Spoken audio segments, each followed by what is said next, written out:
Hello and welcome to episode 224 of Herpetological Highlights, the podcast all about reptile and amphibian science. My name's Tom Major, and co-hosting with me, as per usual, it's Ben Marshall.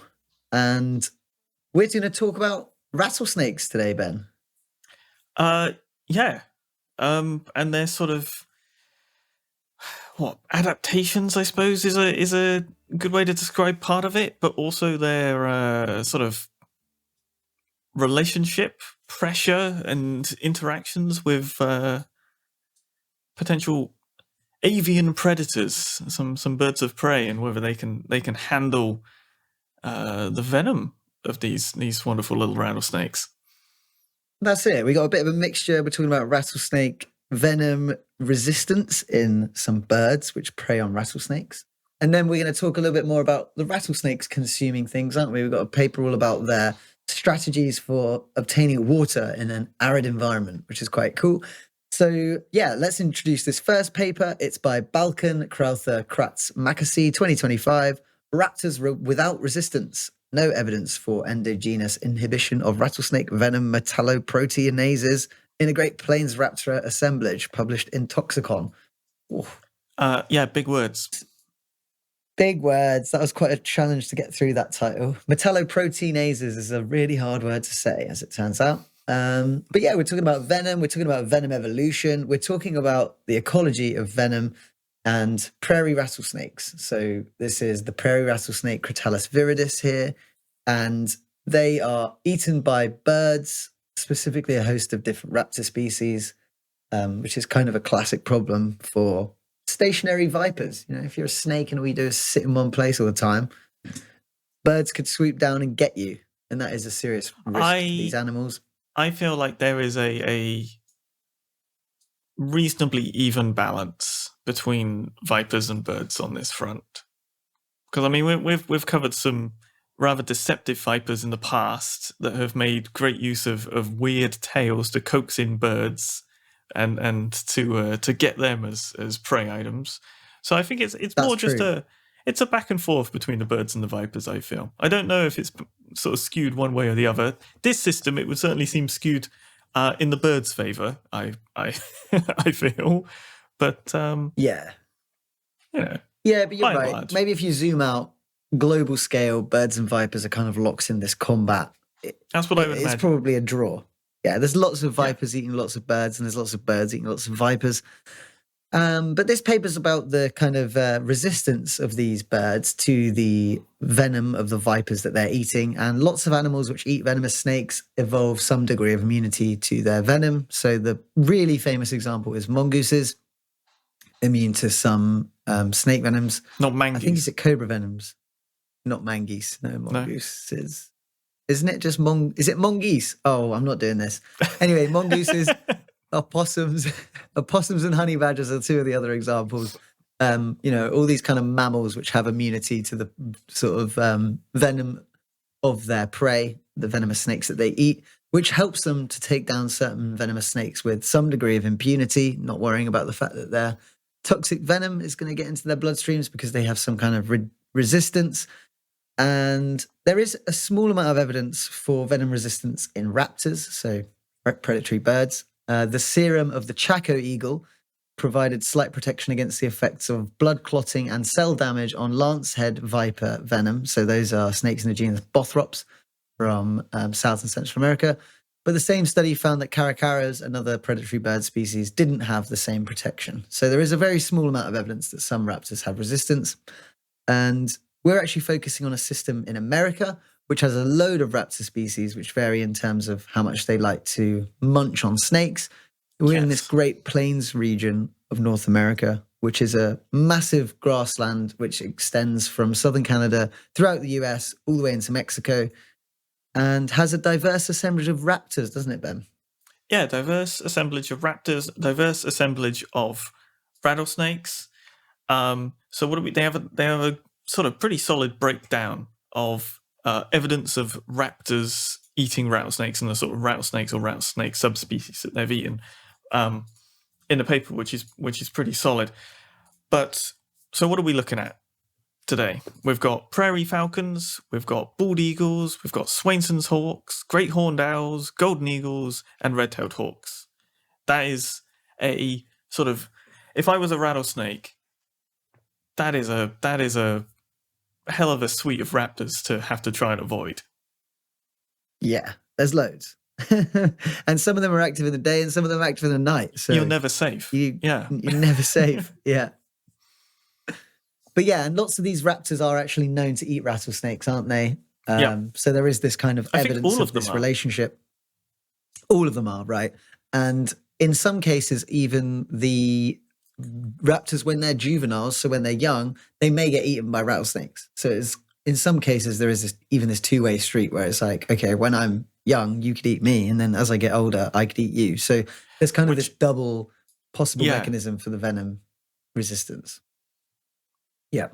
And the kind of component of the venom of rattlesnakes, which these authors were focusing on, are snake venom metalloproteinases. And these are key toxins in rattlesnake venom, and they cause severe bleeding by breaking down blood vessels, and they interfere with blood clotting. They also help other venom components spread and work more effectively, making them crucial for the overall impact of venom. So, you know, they're kind of like when you have a paracetamol with caffeine in it to sort of speed up the paracetamol working. That's catalyst, part if you will. of the function. A catalyst, yeah, as part of the function of snake venom metalloproteinases. Just touching on the birds again, the prairie falcon, I think, is the only one that they're listing that doesn't have direct evidence of rattlesnake consumption, but is highly suspected to. As in, there are other falco members of that genus that do eat rattlesnakes. So, okay, yeah, so they're not completely innocent. I think that's the only one that's gun. They're close relatives. Missing off their list. Maybe golden eagle too is missing off their list. But either way, the majority. Yeah, and protective mechanisms against these metalloproteinases are generally thought to be something which birds could gain. You know, it's like this would be a good method by which birds could get an immunity to these venoms, and so they or at least a resistance, right? It doesn't necessarily have to be full-blown immunity for it to be beneficial, right? Because I feel like even with the mongoose example you were touting at the beginning, is I think there's some cost to being envenomated, even if you can survive it. Like there is some, you know, you have to put in some effort to metabolize and overcome that venom in some way. So it's not just a don't worry about it, just shrug it off sort of thing. No, yeah. It's sort of all about degrees of inhibition, isn't it, really, rather than actual full-blown immunity. But what they did was they got some blood samples from all these different species of birds. They extracted the serum, and they looked to see whether or not these samples were able to inhibit these metalloproteinases. And I guess we could just get stuck into it, really, can't we, with what happened with the birds? They weren't really able to inhibit the action of these venom components in any real meaningful way at all, were they, for any of the species? It was kind of, they did also have a control that they sort of knew would be what's the right word? Sort of free from the pressure of any sort of rattlesnake venom in its life. So they had domesticated chickens as their control and sort of some blood from them.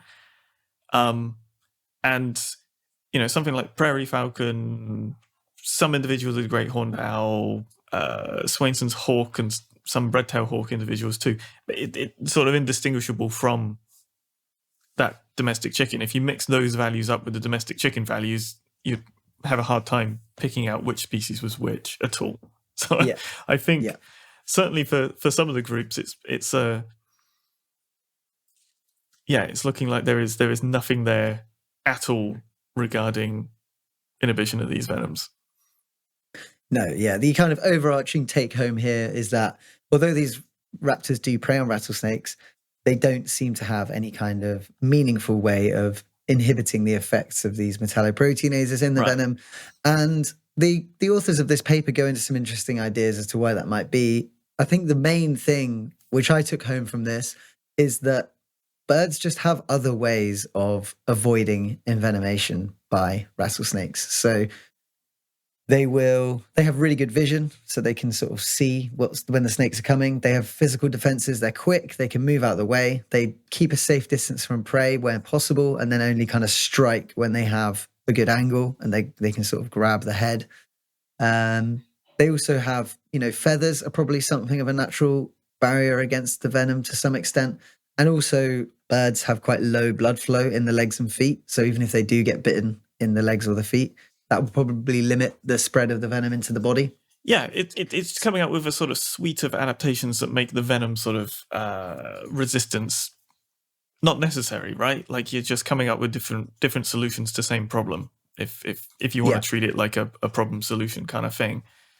And I think that's something that comes up a lot when we're talking about these sort of any of these papers that are talking about sort of long-term evolutionary adaptations sort of stuff. You're going to go the route that's easiest. And in this case, it might be a behavioral shift of, you can imagine a sort of naive bird going after a rattlesnake, going for maybe the tail or the anterior portion of the snake, leaving itself vulnerable, whereas maybe a more savvy, sort of experienced raptor going straight for the head or something like that, and mitigating the risk of being envenomated behaviorally. Yeah. And they bring up actually, some of the, you've got some quite extreme examples in bird world of being able to deal with snakes with like the secretary bird, right? Insanely long legs, and will just stamp on them. Like who needs to be resistant when you can just stamp on them from a decent distance?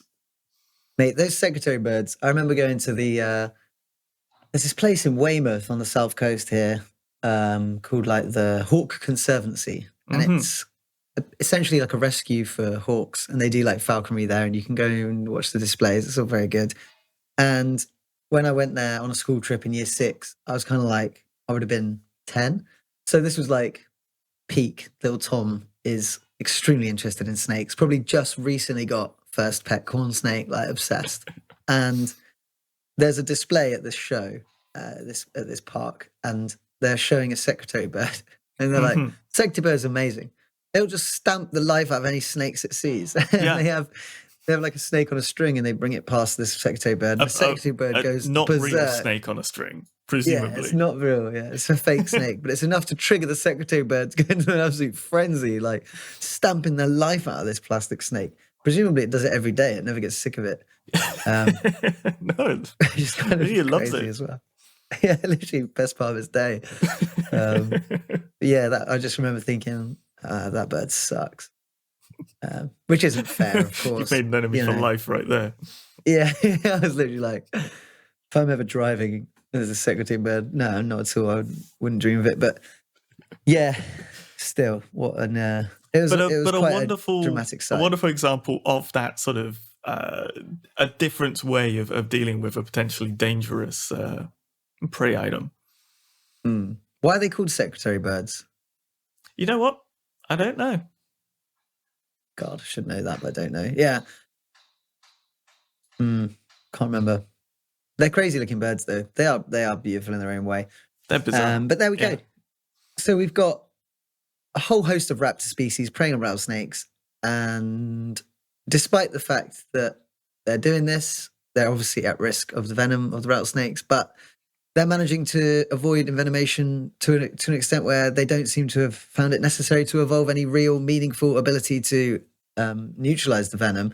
One thing which is interesting was there were a few individuals of birds of various species which seem to have more capability to inhibit the venom. There was like the odd bird who could there was a couple of great horned owls that were a little bit sort of higher up, and there was a red-tailed hawk that was a bit better, and a Swainson's hawk that was a bit better.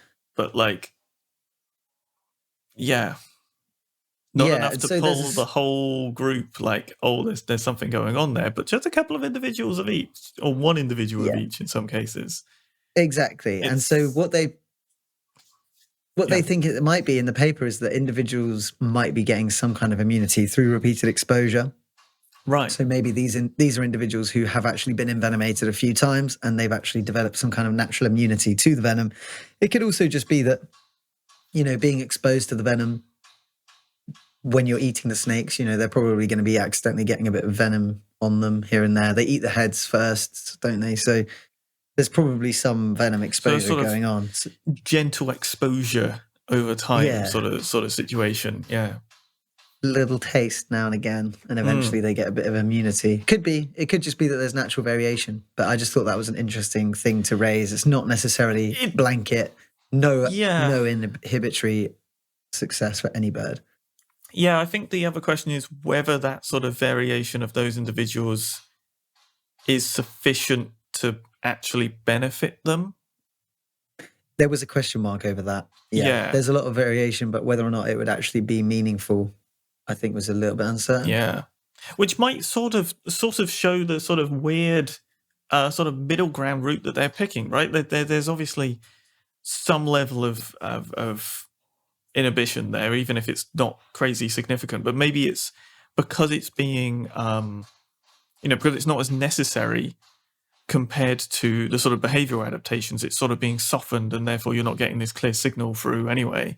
And it's sort of, you've got these hints that it would be possible if they didn't have the behavioral adaptations. Yeah. But anyway, I loved this paper. I thought it was really, really nice. I just really enjoy reading about venom in the context of like natural ecology of other animals. Yes. It's really fun. So yeah, congratulations to Neil, who's the lead author who I met at the World Congress, certified cool guy, and was co-authors here. It's a really, really nice paper. Hopefully more in this vein coming. So we are staying on the subject of prairie rattlesnakes, aren't we? We're going from them being eaten to them successfully or not successfully, as the case may be, drinking. So this one's by McIntyre, Van Mierlo, Parker, Goetz, Taylor and Boback, 2024. Rain harvesting behavior in free-ranging prairie rattlesnakes. Crotalus viridis. And actually this came out in 2025, not 2024. So this is brand new. And we already know that some species have special adaptations to help them obtain water, right? You've got those strange lizards, thorny devils and such, which have like capillary action on their skin. Their skin sort of sucks moisture towards their mouths, and they'll also do all through any bit of condensation, any bit of moisture. They can stand in a puddle and drink, which is just having straws as legs as straws. Must be a very alien experience. Yeah, it must be kind of relaxing doing that. But there's also some evidence in snakes. So the scales of western diamondback rattlesnakes, that's Crotalus atrox, have a microporous nanostructure that facilitates the securing of rain droplets on the skin. So they've basically got some little tiny structures on the skin, and they catch raindrops and make them pool there, so that can sort of help them get water. Yeah. And so we know they're... It's one of these classic... I feel like it's one of these classic old school examples, right, of animal in dry environment. It's an extreme environment, therefore you need extreme adaptations to sort of overcome it, right? I feel like that's such a classic, like when you're learning about sort of evolution and traits, you learn about desert animals with big ears and things like that to keep cool.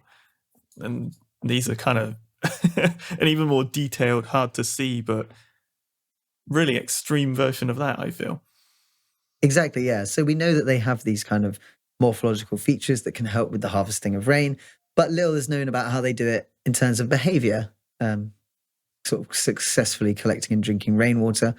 And they're referring to it in this paper as rain harvesting behavior. So think about it. You're a chunky viper sitting around waiting for prey in a very dry environment. We've already just said that there's lots of birds trying to eat this species. If you're moving around looking for water, you're just making yourself a target. You don't want to be doing that. The prairie's a dangerous place. Yeah, there are hawks, there are owls, there are eagles. Just stay where you are if you can, and try and find water a different way. So yeah, they're going to be trying to be stationary wherever possible. As I said, this is again about prairie rattlesnakes, and we're in Colorado this time in the USA. And the authors here wanted to find out how they behave when they're drinking. Obviously, we're just discussing how this is an incredibly difficult place to live. This is a hyper-arid, well, not hyper-arid, but it's an arid environment. I think the term they use is xeric, right? XERIC. Right. So like xeric is kind of like broadly dry and kind of grassy, isn't it? Yeah, dry, but not like full-blown desert, right? Right. But despite, even though it's not a full-blown desert, there's still only a relatively short window of time each year that it rains. This area receives very little rain. So if you want to study these snakes and the way they drink, waiting for real rain is probably not going to be the most practical solution to the problem. And so what they did was they developed a method to get these snakes to drink on command, essentially, or at least to sort of simulate rain. And they called it simulated rain events. And basically what they did was, if you've, I don't know, maybe you even have one of these at home where it's a sprayer, but you pump it up so it has like pressure in it. And then you press the nozzle, like a sort of bicycle pump situation, right? But water being forced out with the air pressure. Yeah, kind of, yeah. Yeah, and then when you press the button, it squirts the water out. Right. So yeah, they use one of those. They'd find a rattlesnake in the wild. They'd give it a few pumps while the rattlesnake wasn't looking at a safe distance, and then they'd spray water on the snakes, simulating rain. So they'd sort of spray it up at an angle, so it fell down like nice raindrops on the snakes. And we got a nice video here in the YouTube video of I gotta say, snakes being blasted. They have multiple supplementary videos, which I highly recommend. Like if you want to see what we're about to sort of describe firsthand, 100% look them up, because they are great videos, and they're kind of what we're about to talk about is basically them drinking water from various surfaces in sort of slightly not peculiar ways, but like ways that are very clearly adapted to this dry environment and to make use of all the water they've got. Highly recommend tracking them down. We've got some wonderful like viper sociality videos intermixed that the authors have provided as well, which are just a pile of rattlesnakes all sort of drinking liquid off themselves and each other and moving around to maximize capturing that water. It's quite a sight to behold. It's quite relaxing, isn't it, in a way, just watching the snakes drink. Yeah. And some of them have even got like, because they're part of a mark recapture study, some of these rattlesnakes have even got jazzy pink tails and things like that. So all the more reason to watch it. But yeah, they're looking to see essentially whether or not there are like rain harvesting behaviors that you put on the rattlesnakes. And as Ben said, in some of these videos, there are a lot of snakes. They actually had a bit of a cheat code for this. They knew of an amazing hibernacular, so a kind of large communal denning place that lots of rattlesnakes go to hibernate. And there's this rock outcrop covered in trees where up to 1,000 prairie rattlesnakes can hibernate communally. And so they knew they would find some snakes, and they managed to find nearly 100 to squirt water on. And it was pretty telling, really. When they squirted 94 snakes with water, 41 of them drank and 53 did not. So nearly half of them could be sort of convinced to drink just by squirting water on them, which kind of suggests they're probably a little bit thirsty. Or at least they're going to take advantage of water when it's available, right? Yeah, some of them just weren't thirsty. Yeah. But yeah, they kind of categorized all the behaviors, like the behaviors that are elicited when you squirt water on a rattlesnake. They drew a really nice. It is worth saying this was done at a sufficient distance that the rattlesnake's not disturbed by the person. So it is, there is effort made to detached observer from. They're not walking up point blank and spraying on from just squirting it in the face like some sort of deranged clown. No, but they had to get pretty close. Like the idea that the rattlesnakes didn't know they were there can't be true. Well, I think they were saying 6 meters away. 6 meters away? I think that's what it was. 6 meters away? Is it really that far? Is it like a super soaker they've got? Well, I know, it seems quite... No, they pumped the thing from 6 meters. Sure, they didn't shoot them from and then it was 2 meters? I remember reading about 2 meters 2 and 6 meters, meters. yeah. I mean, I 6 meters. It's got to be... That's like pressure washer distance. Plume's field experiment. Here we go. Researchers, one spraying, one filming, were positioned 2 to 9 meters away. They pressurized the thing. Oh, They it was did setting the it up pumps 6 meters away. Yeah, all yeah, right. they did the pump 6 meters away, so the snakes But weren't still, like, 2 what's all that meters pumping? minimum. Yeah. I mean, Ben, the idea that a rattlesnake hasn't noticed you when you're 2 meters away is farcical. Like, come on. They know you're there. Well, I mean, They're like, this guy's spraying water on me. but they're taking advantage of it, right? They're not.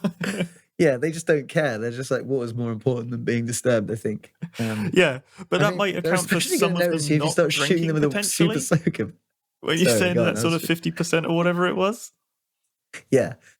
So, Yeah, the other 50% were probably like, this is odd. I don't like this. Yeah, I'll tell you what they did do is they did a trial where they caught the rattlesnakes and put them in a box overnight and then did the trial in like controlled conditions in the morning. Mhm. I think in that there was like they did that to like 24 or something and only 7 of them drank. So I wonder if that's like it's obviously not a massive sample, but maybe that's that's a bit more disturbance and then you get a little bit fewer snakes drinking as a result. Could be. Yeah. So yeah. But regardless of the disturbance, it doesn't undermine the fact that they've found this.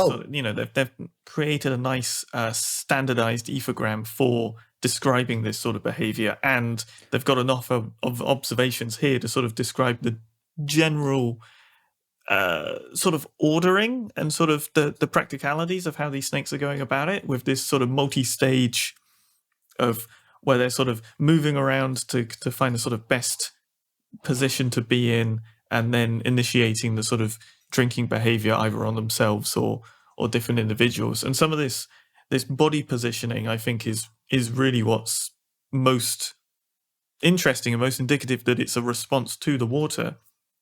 Is they've got one example, one of the videos, you can see this individual that's sort of propped up in amongst some rocks, and they've sort of shaped their body around, coiled around in a sort of spiral, and then flattened themselves. You know how sort of snakes flatten themselves to make themselves sort of bigger or whatever, or to squeeze under stuff. It essentially done that, creating this what can only be described as a sort of rattlesnake bowl to capture as much water as possible prior to initiating the drinking of itself. And it's quite it's quite sort of clear and it's implied to be very, very purposeful. And looking at either the image or the video of it, I mean, I very much agree. It looks, it's a rattlesnake bowl. Yeah. It's superb. They know what they're doing. They make themselves a little bowl, and then when they get the water trapped in between the 2 coils, they drink it. And what was even cooler was that sometimes if you picture a snake which is made like, say it's like, imagine a classic coiled up snake and now it's made itself flat. So it's basically a bowl. You got this bowl snake. And if there's like water in it, say the snake's completely flat, right? Like it's just on a flat spot. What it will do if it's running out of water in the little pool, it will lift up one side of its body. So all the water like runs to the other side and then it can drink. Kind of like if you had, in the paper, they liken it to getting a bowl of soup and tilting the bowl to get the very last bit of the soup. Yes. You like that one? I like that one. Yeah, but which is great. Purposeful, directed behaviors to channel water to where it needs to be. Yeah, but apparently, I don't know which one it was. It might be Thorny Devils, but apparently they'll do like a little handstand to get the water from their like hind legs and back to come forward to their mouth. So, it's not this positioning stuff's not unique to these snakes, but it is the first time it's been documented like this. Well, and the fact that they're also using, you've got this sort of sociality aspect too, where they're drinking off each other as well. Is something intriguing. Well, that's something humans do too, right? Body shots. Well, there you go. That's we're not so different after all. I don't know what the evolutionary sort of implications of that is, but slightly different means of capturing liquids as well. Yeah. But nevertheless. So there we go. We got rattlesnakes using a new method to, well, it's not new, but we've just found out about it. Well, it's a new way of describing it, right? Standardized description of it, even if the behavior itself is not new. The description and the definition, that's the word, of it is nicely tidied up by this paper. I think it's, very Very, very solid in that regard. Rain harvesting behavior, RHB. So let's move on. We are sticking on the subject of pit vipers for our new species of the bye week. So this one's by Pawankanant, Idiatulina, Smits, Dugdale, Pierce, Suwapanum, and Poyakov, 2025. A new species of cast-associated pit viper of the Trimerosaurus camberiensis complex from eastern Thailand, published in Tetrabanica.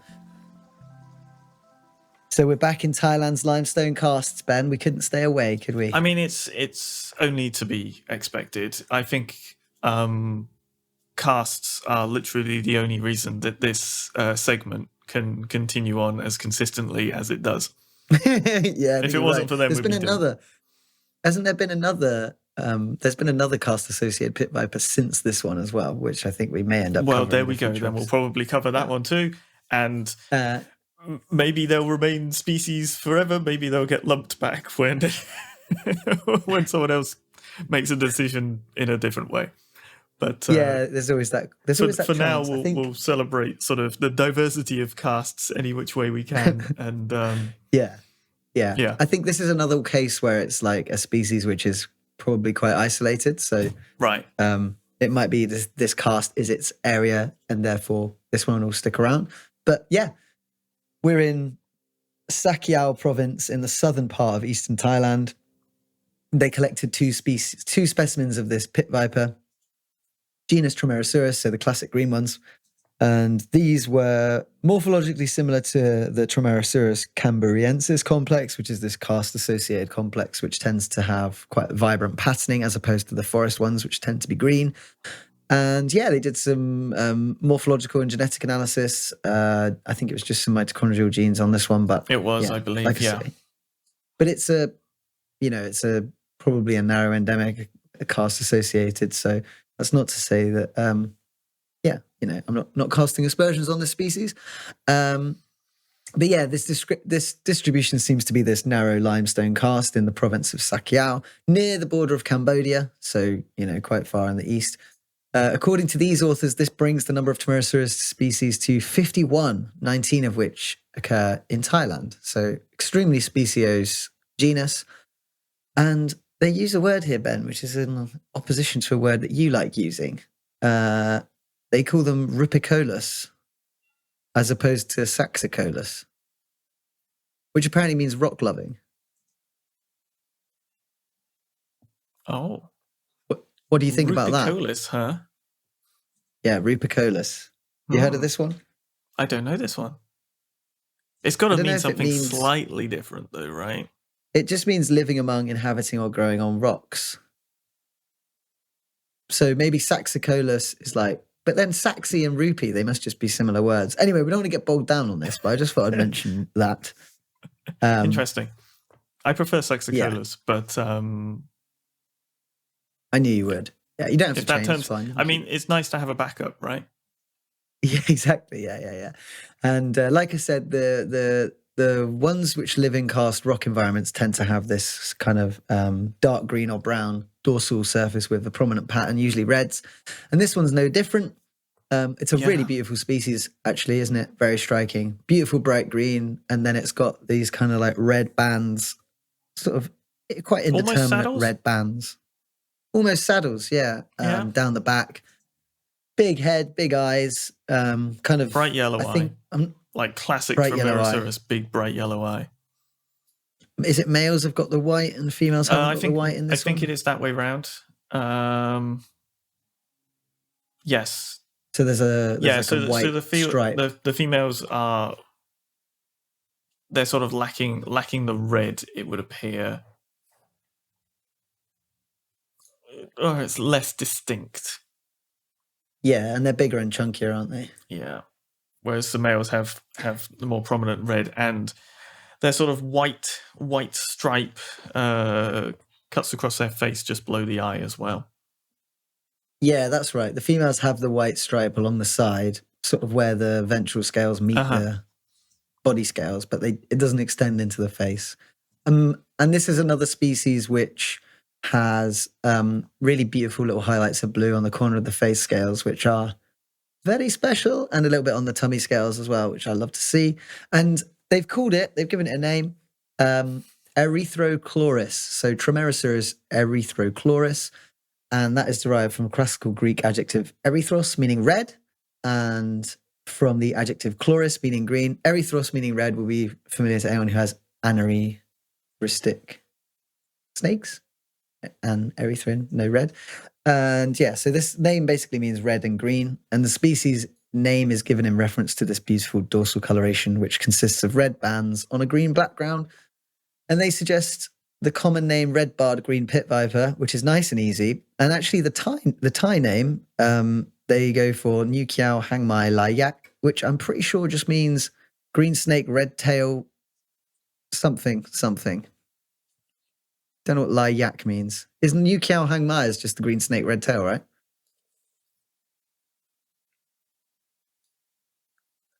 Can you remember?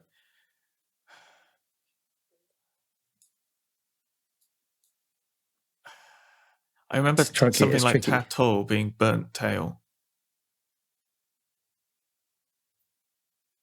Apparently, Lai Yak in Thai means the giant who's running away. If you've used some straight translation. Yeah, okay. This is one of those situations where I should have just said nothing. But yeah. Now you've opened the box. Big-eyed pit viper was New Kiao Hangmai, wasn't it, right? That was it. So that's just green snake, red tail. At least that's how I recall it. I might be completely wrong. But anyway, we got this new species. It's very beautiful.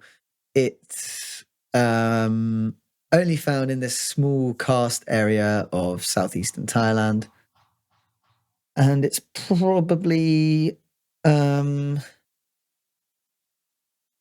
reckon it could be under threat because apparently people like to turn these karst limestone outcroppings into concrete. So that's not ideal. And hopefully this one will be protected from that fate.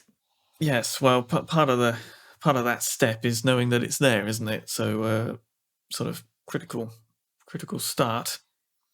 Yeah, kind of. It does. We did looking at the map too. It very much does look like it's going to remain its own thing because it's sort of between.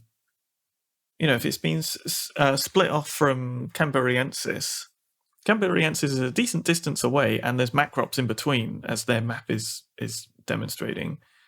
Not that doesn't mean that other members can't live nearby.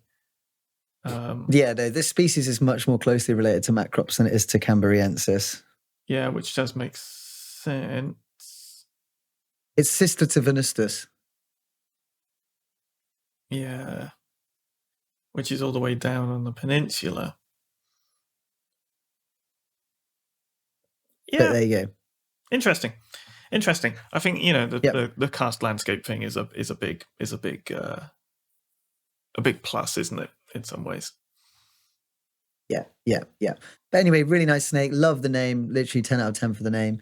It's about 40 to 50 centimeters SVL. If you're trying to picture another it in small your mind, little you need a length to really gauge that. So sort of pretty normal Trimerosaurus size, I kind of feel. Yeah, they're all about that big, aren't they? Sometimes you get a big one, but yeah. And they're slender. They ambush sitting on trees and rocks, trying to catch lizards and frogs. That's generally the modus operandi of this group. So yeah, another new Trimerosaurus. More to come, so watch this space. But have you got any other business this week, Ben? I don't. No, that's all me with a couple of vipers, really, wasn't it? Viper City. Yeah. So if you want to get in touch with us, you can herphighlights@gmail.com. Please feel free to reach out with a correction or any questions or anything else you want to talk to us about. You can also follow us on social media. We're on TikTok and Instagram at herp_highlights. And you can find me on Instagram, Tom_E_major. With that, I think that all that remains to be said is thank you for listening. Thanks for listening.